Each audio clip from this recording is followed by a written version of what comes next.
Hello mga katis, so mayong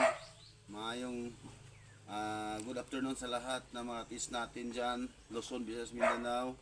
So mag-vlog ako ngayon or titik ako ngayon sa hooker namin dati.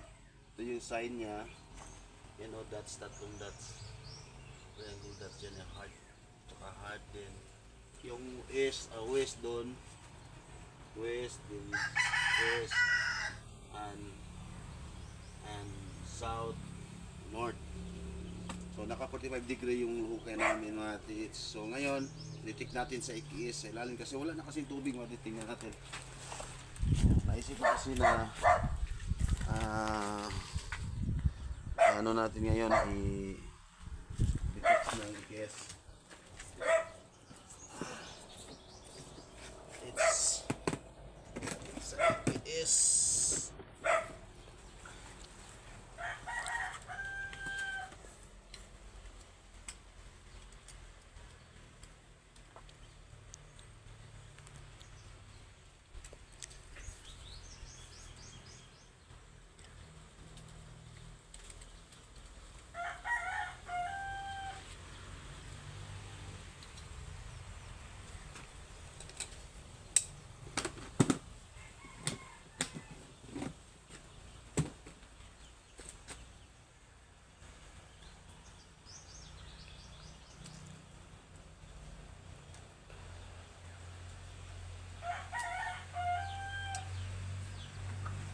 Titik muna natin sa ibabaw.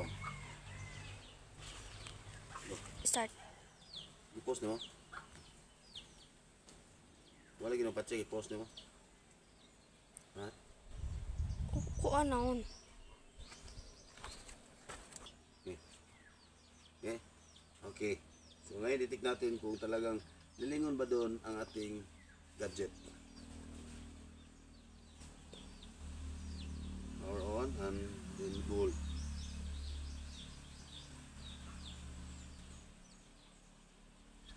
Yan, talagang lilingon dyan. Sa diamond naman,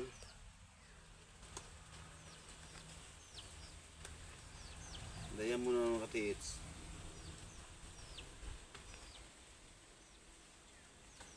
Andun sa waist, may diamond na ditiko doon na malaki yung dimension niya. Balik tayo sa gold. Yan, sa gold. Yan, talagang diditik yan sa gold. Sa hukay talaga papunta. Yan. So, tingnan natin dito. Yan talaga.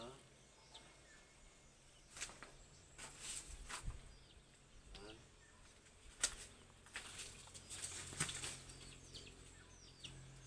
Yan. So, dito.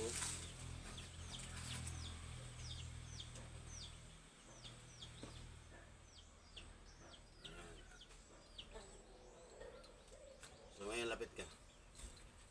Kasi punta natin sa ilalim.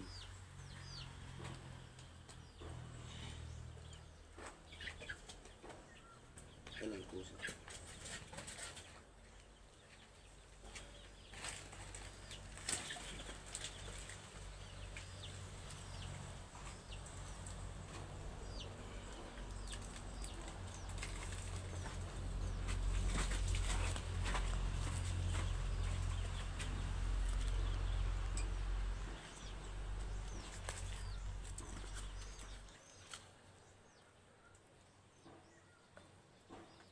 Okay. Gold.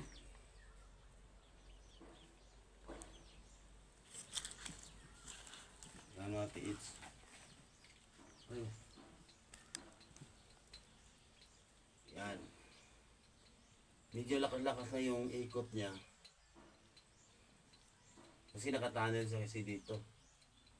Maraming STE mo shell nakuha dito. Yan. Tapos ito mga tiits is tubig to, tubig.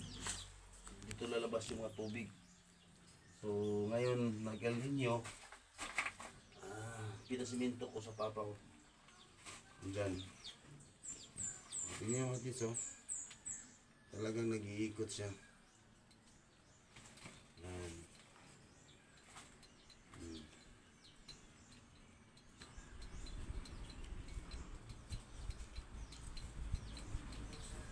Itong bato na to is malaki itong bato na to. Ito din is malaki, tinibay na namin sa jackhammer. Ano? Malalaking bato sa gilid. Ngayon punta tayo sa humid locator, pusa. Pusa. Start. Ngayon mga tis, didetect natin sa homemade long range locator. So may bala na to na gold. So didetect natin kasi nag-detect siya sa EKS. May tubig dito dumadaan. Oh. Nag-detect siya sa EKS, ditikin na natin sa homemade long range locator. Ayan mga tis. Ito yung homemade ko na ginagamit ko sa site ko sa iba. Yan, nag-detect siya mga tis. Oh. Nyo, ang lakas na oh.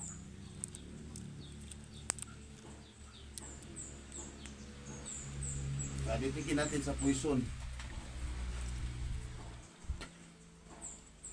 Start. Ito, poison to. Kung may detection basta sa poison.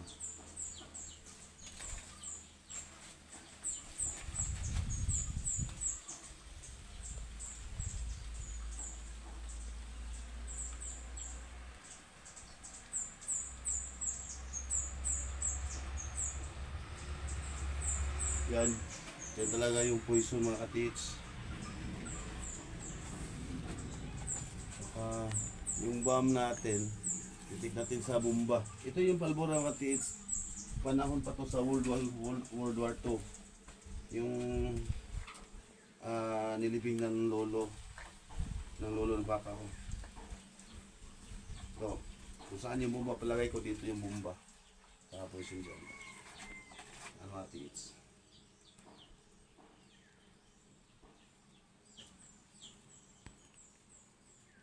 Kasi dati na ko na itong sinisorby na yun, ang bomba dyan.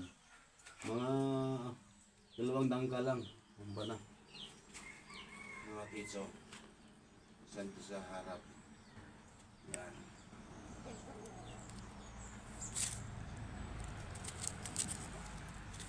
So, meaning dyan ang bomba.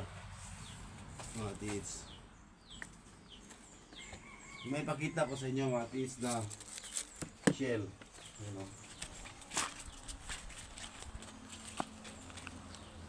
Nakakomba sa bato.